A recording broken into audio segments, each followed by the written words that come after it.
Hindi nga na-click, no? Sorry. So anyway, maiksi lang naman yun ha. Hindi ko nababalikan class ha. Sorry. Gawa natin dalawang, ano to, nailang talaga ako ng isa lang yung nakikita ko eh. Sanay ako ng dalawang monitor, no?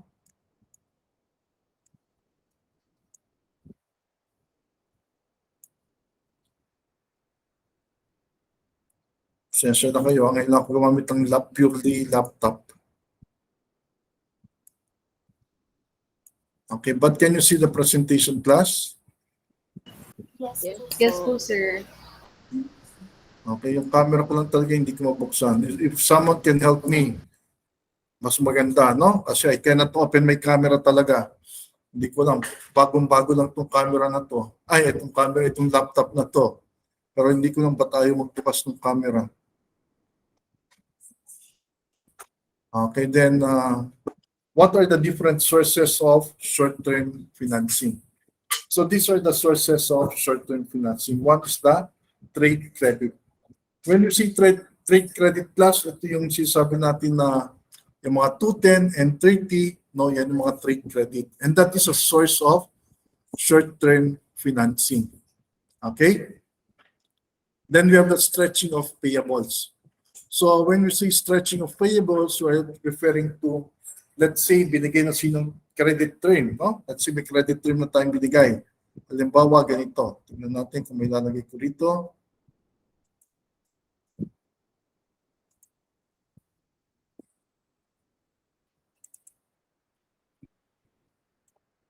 Ang hirap pala pag sa monitor lang class. Ay, hindi nyo nakikita yung word, ano? No po, sir. Wala, hindi ko mapakita. Ipapalit ako ng presentation pagka ano. Ay, wag na, pabayaan na lang natin. Pasensya na lang, ha? Hindi natin magawa yung ano. Ba't lumabas naman yun? Nawala yung aking sandali class. Nawawala yung aking ano, presentation. Ako po. Stop presenting ako, ha?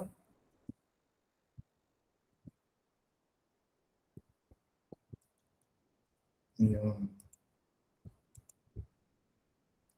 Pasensya na lang, ha? Kasi nasa Miriam College ako ngayon. Then I'm only using my laptop. Tapos isang screen lang ito. So, sorry. So anyway, the sources of financing. So nandito na nga yung isa, yung stretching of payables. So when we say stretching of payables, let's say yung trade credit na tinatawag natin, no? So yung may trade credit tayo, 210 and 30 for example.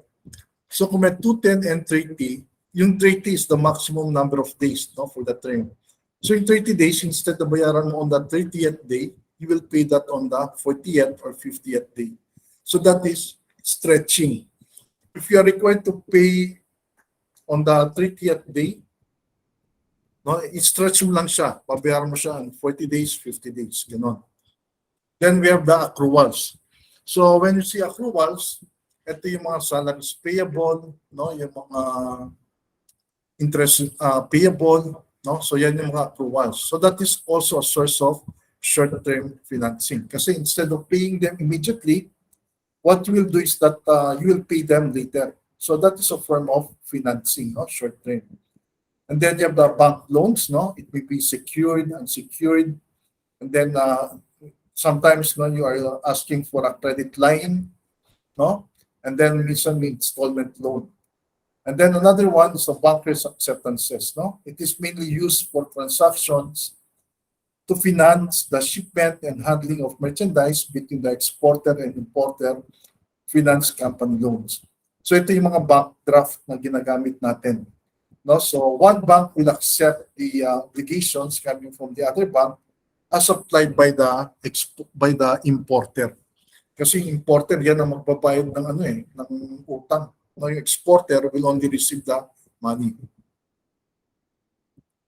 And then we have yung commercial paper. So it is issued with unsecured promissory note.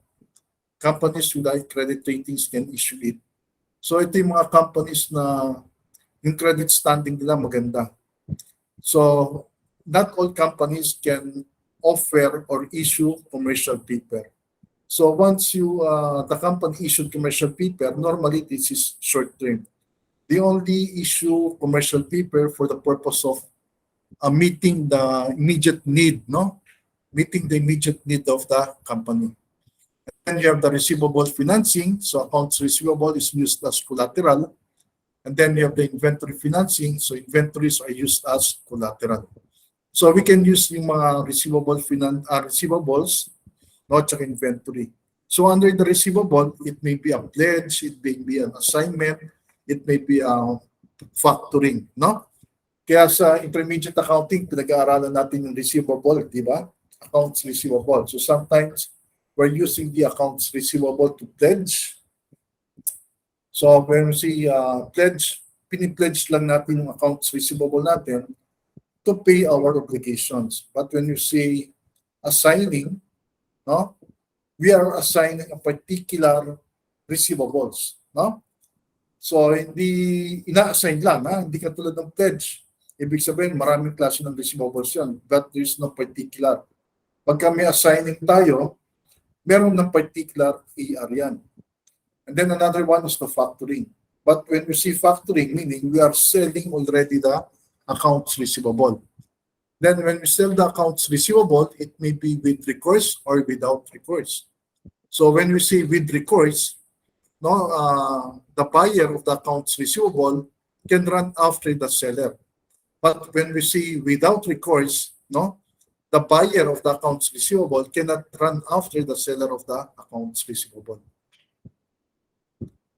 And then we have the compensating balance, no? So when we say compensating balance, this is the minimum balance required by lending banks in the firm's current or savings account. So practically, there are two types of compensating balance, and they are as follows, no? So one, activities related to the account holder's account, and then the other one is the activities related to bank credits. So yung related to the account holder's account, yung lang minimum balance, no, that they are maintaining. But when you see activities related to bank credits, it simply means that when you borrowed money, no, portion of that borrowing, the amount of borrowing will be left with the bank na hindi mo pwedeng i-withdraw. So that is the activities related to bank credits under the compensating balance. So do you have any question or clarification? Question muna bago tayo dumiretso? Walang tanong? Hoy, tanong. Wala kayong tanong? Po, sir. None po. Wala. None po, sir. Sumagot naman kayo kahit na hindi, huwag na kayo mag-abang ng may sasagot, ha? On your own, please answer my question, ha? Okay, now let's compute for the compensating balance. So for the compensating balance, we have the amount to be borrowed, no? Then we have the amount needed divided by the 1 minus C. So that is the formula for the compensating balance, wherein C is the compensating balance. So example tayo, we have Gilmore Corporation needs 250,000 to bridge the gap in their working capital. So Bonifacio Bank is willing to lend them but requires a compensating balance of 20%. So how much is the amount to be borrowed to meet its needs? No? So ibig sabihin yan, we have the 250,000 all over 1 minus 0.20.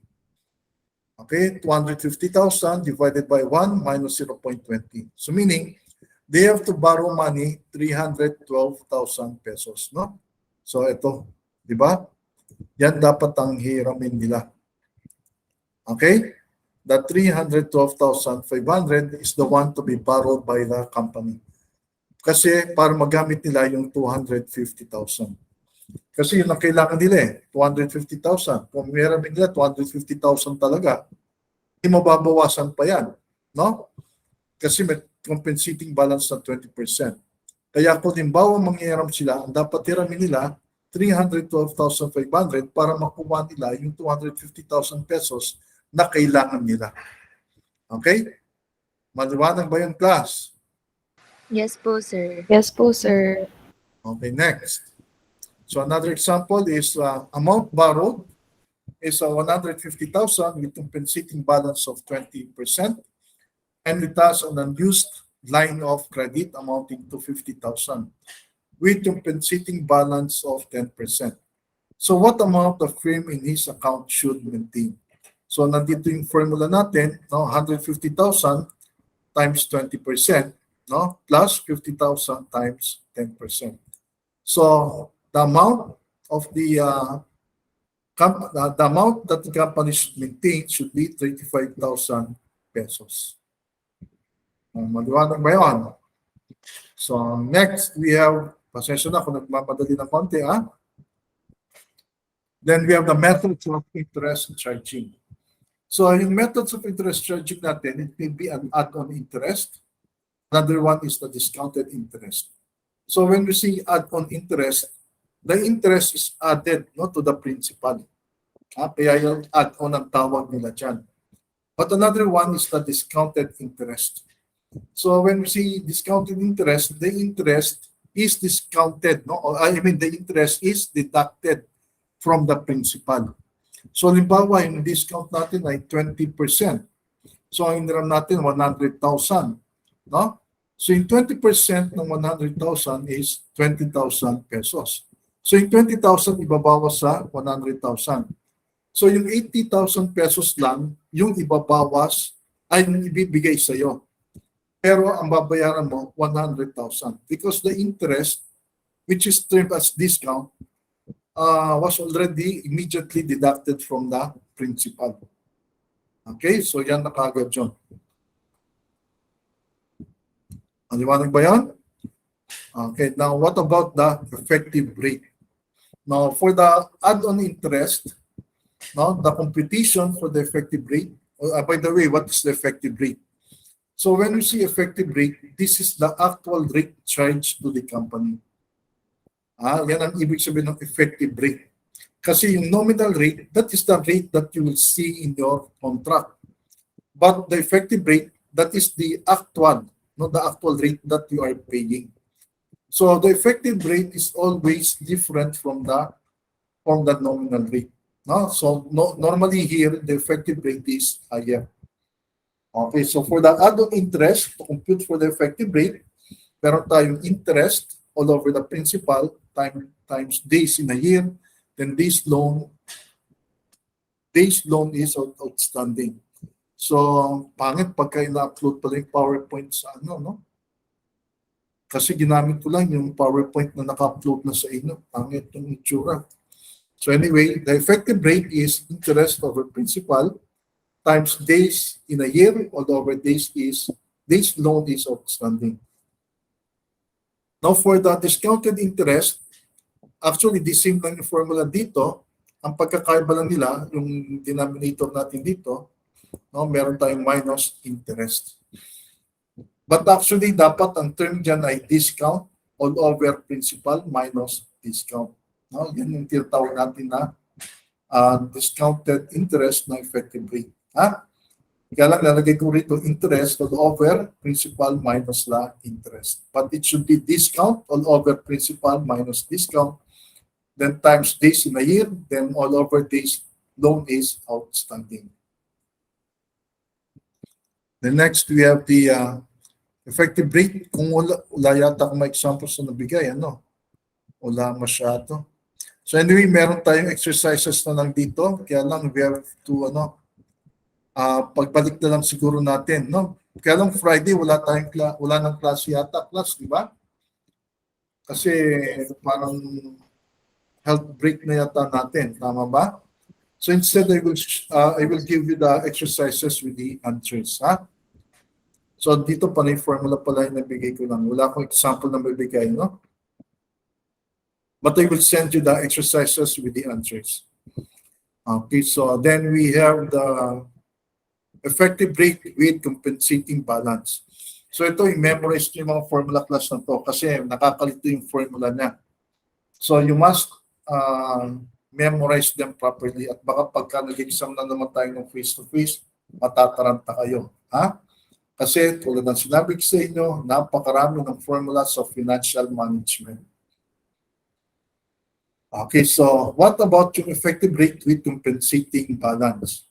So for the add-on, no, add-on interest rate, no, yung add-on effective rate natin, so the formula will be interest rate all over 1 minus C.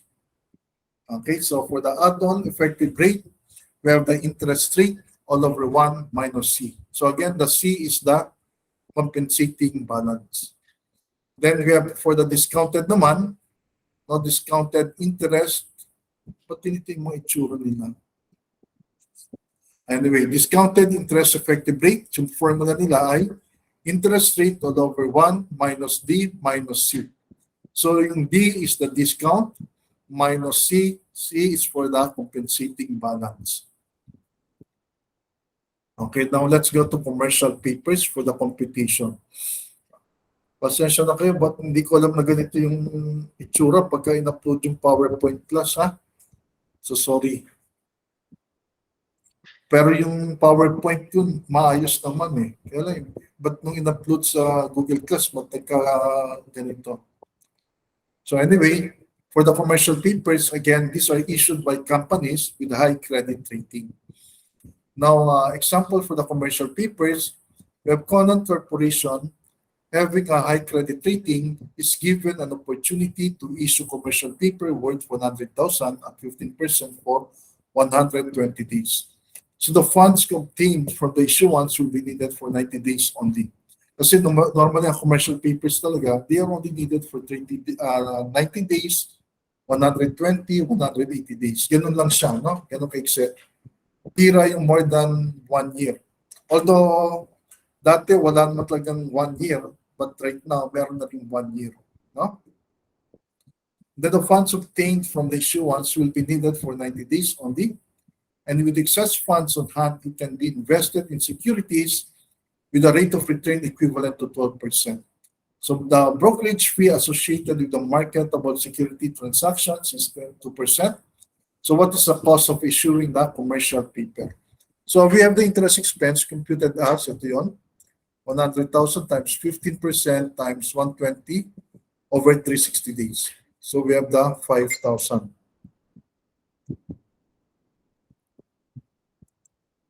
Tapos meron tayong brokerage fee.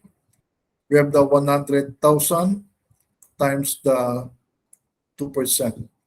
No? So kaya meron tayong 2,000 doon. So yung total cost natin once added is 7,000. Now, once we borrow the money, no, kasi gagamitin sa bali natin for 90 days lang, di ba? Pero ang ang issuance ng commercial paper ay 120 days. So we might as well, no, for the 30 days, ilagay natin siya sa marketable securities. So kikita yun ng interest. So itong computation, so yung difference ng 120 at ng 90 days. Ha? So the return on marketable securities is 100,000 times 0.12 times 30 over 360. So you get 1,000. So yung cost ng commercial paper natin ay 6,000 pesos. Okay, next. So assignment of receivables. By the way, class, there's no exact, no? There's no exact formula for this one. Okay? So there's no exact formula. Bakit ito lang exact formula? Kasi sinasabi lang sa problem natin kung ano, no? Kung ito naman dito, lamig. At patutok sa ulo ko.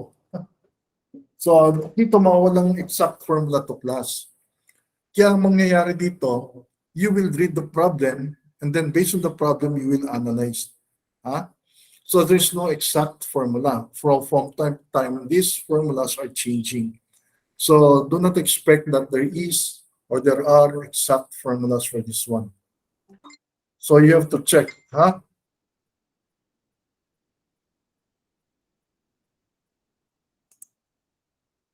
Okay, so next we have the ACD company assigned 500,000 of accounts receivable to RCBC under a notification arrangement. So RCBC loans 80% less 4% service charge and 3% commission on the gross amount assigned. So ACD signed a promissory note that provides for 12% interest on the advances. So the assignee made a collection of 300,000 and the final payment will take place after 6 months. So what is the amount to be received by the assigner? Okay, so amount received by the assigner. Ang kailangan lang naman natin kasi ay 80%, hindi ba? So 500,000 times 0.80.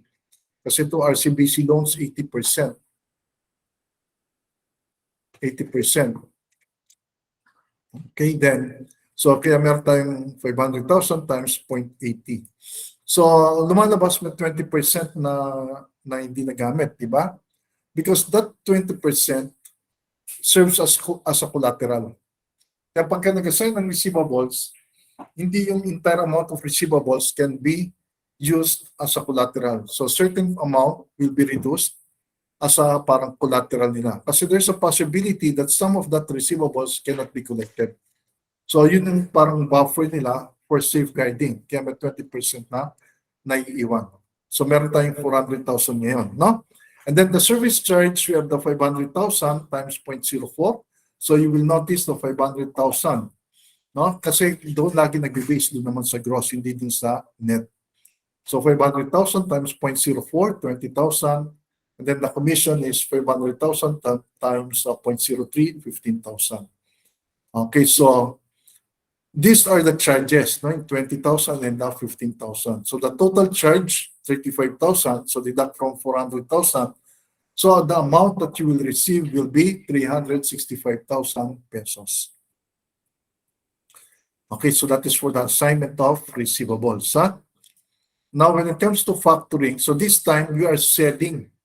Now we are selling the receivables. Kasi dun sa assigning, nag-assign lang tayo eh. No, pagdating dun sa assigning. Pero ang nangyayari sa assignment na to, once we assign receivables, once the company collected, ibabayad nila yon. Pero kung halimbawa namang hindi magbayad yon, responsibility pa rin ng company to pay that amount. Okay? But for the factoring, it's different. Because when you see factoring, you are now selling the receivables.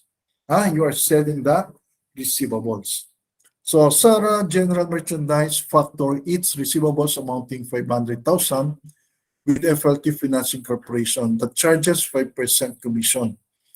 An interest rate of 2.5% per month is charged on the 90% of the accounts receivable advanced by the financing company. So how much is the total cost of the factoring? So meron tayong commission, 500,000, based dito, 5%. So meron tayong 25,000. And then the interest expense is based on the 90%, no? Ng 500,000. So kaya meron tayong 500,000 times 0.90 times 0.025, which is the interest rate per month. So how much is the total cost of the factoring? So that is 36,250. So we add the 25,000 and the 11,250. So the amount is 36,250. Okay, maliwanag ba yung class? Ha? Hello? Yes po, sir. Opo, Ayan. sir. Okay, so panoorin na lang ulit yung video kung medyo mabilis ang salita. Ha? Okay, the next we have the discounting. So when we see discounting, no, ang sabi rito, yung promissory note, natanggap natin. No? Natanggap natin yung promissory note. Tapos yung promissory note na to, syempre meron tayong receivables from someone. But because we did the money, we are now going to sell the promissory note. So the reason why it is discounting, because the interest that we will receive from the promissory note will be discounted. So if we're going to receive, let's say, 90,000 interest, mababawasan na yon kasi i-discount. No? So yan yung sinasabi natin na discounting of promissory note. So example, we have Heart Corporation has a note for 250,000. Dated January 1, 2009, and the note is due in 120 days with interest at 9%. If Heart Corporation sells the note on March 31, 2009 to RCBC Capital, charging a discount rate of 5%, how much is the net proceeds of that promissory note? So what is important here is we have to compute first the interest rate, no? That we will be charging to the customer. So ito siya. So meron tayong 250,000 times 0.09 times 120 days over 360. So meron tayong interest ng 7,005 plus 250,000. So ibig sabihin, yung maturity value ng promissory note natin will be 257,500. Now, sabi rito, we discounted, no, on March 31. Ito, March 31. Hindi ba from January 1 to March 31, 90 days yan. Eh meron tayong 120 days. E nangailangan tayo on the 90th day ng pera. So this time we are discounting it for 1 month. So kaya mangyayari dito, 257,500 times 0.05 times 30 days over 360. So ibig sabihin nun, 1,072.92, yan yung discount. Yan yung ibibigay natin o ibabayad natin doon sa nag-discount ng promissory note natin. O kaya ito ngayon yun, no? Maturity value minus the discount. So ito siya. And then this is the net proceeds. So ibig sabihin, out of the 257,500, we will only receive 256,427.08. Okay? Clear ba yun, class? Okay, game.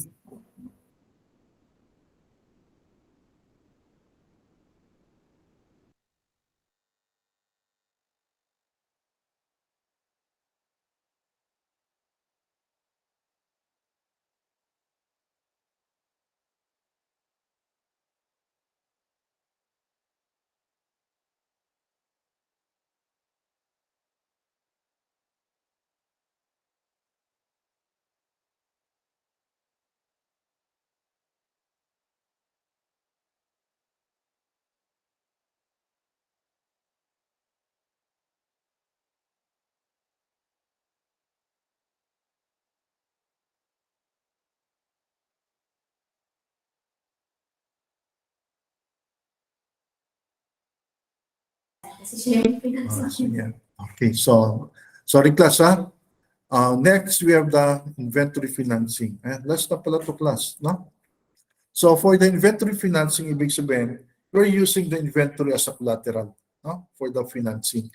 So if we want to borrow money, the inventory will serve as what? As a collateral. So what are the different types of inventory financing? So one, we have the floating lien. So also known as blanket lien. It is a type of inventory financing wherein the creditor has a claim on the inventory as a whole without specifying the kind of inventory being attached. So ang sinasabi lang natin dito, basta sinabi natin ganito, o basta yung inventory namin naka-assign siya as ang tawag ito, as collateral, but they will not specify anything, no? So yun yung tinatawag nilang floating lien. But when you say warehouse receipt, this time the collateral that we use, no, for the inventory, we will use them. I mean the inventory will be transferred to a warehouse. Yung warehouse na yun yung tinatawag nating warehouse receipt ngayon bale, no? So nakatago na doon yung inventories na collateralized, ha? Kaya sabi rito, under this agreement, goods are specified, segregated, and stored in a public or terminal warehousing company. Para hindi na magagalaw nung nanghihiram yung kanilang inventory because they already use that as a collateral. Okay, then next we have the trust receipt. So under this scheme of inventory financing, although the title to the inventory is retained by the creditor, the debtor is authorized by the former to use the inventory for production or selling, provided that whatever proceeds for the use from the use of the inventory entrusted to him will be remitted immediately. So what does it mean? Kasi normally the importer, no, they need the materials. And the importer, they need the materials. So the materials now will receive by the bank, but the bank will receive, the bank will allow the borrower to use the materials. So although the ownership on the materials is still with the creditor or the bank, but the bank will allow the importer or the borrower to use the materials to manufacture the products. No? So once these products are sold, the proceeds will be used to pay the bank. So yun yung sinasabing trust receipt, no? Na tinatawag. So that normally happens, or that happens for the importer. Kasi paano mo nang babayaran yung utang sa bangko kung hindi nagagamitin yung materials, di ba? Kaya allow ng bangko na gamitin yung materials to produce the product and then eventually sold. Okay, so that's the end of financing class, no? Ng short-term financing. So do you have any question or clarification, class? Class, meron bang question or clarification? Hello? Hi, someone answer me, please. None naman po. None yet as of the moment po. Sige. Kung wala na, so let me end my lecture here, ha? Kasi nagde-lecture din ako dito ng, para sa competition naman. So anyway, thank you very much na kahit na short period lang tayo for today. So I just want to clarify na wala tayong pasok sa Friday, ha? Kasi parang wellness break na, tama ba? So wellness break na natin. So we do not have a class on Friday. Okay? Sige, thank you very much, class, for attending. Okay. Yanis, yes? Sir, may ask lang po kami ulit ni Cristela, sir. Ano gagawin? Pupunta. Sige. May iwan kayo, ganon? Yes po, sir. Teka muna. Naka-record pa pala tayo.